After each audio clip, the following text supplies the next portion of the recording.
Perahu kayu di Sungai Pawan, nelayan pergi mencari ikan. Kota ale-ale ramah berkawan, kota yang aman, tenang dan nyaman. Perahu kayu di air pasang, angin merayu di daun pisang. Langit membiru, gelap pun datang, hujan gerimis di waktu petang. Perahu kayu di hujan lebat, karam masuk air, bocor dak bersumbat. Talinya lepas dari penambat, beranyut tergalang di pokok putat.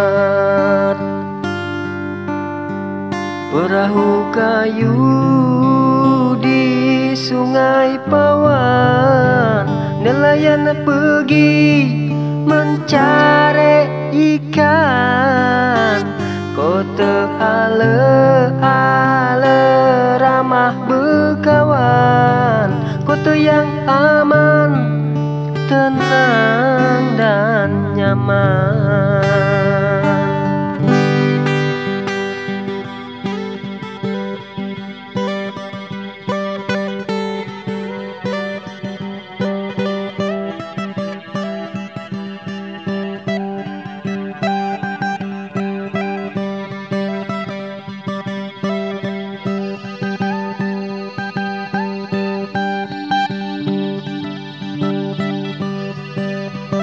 Perahu kayu di Sungai Pawan, nelayan pergi mencari ikan. Kota ale-ale ramah berkawan, kota yang aman, tenang dan nyaman.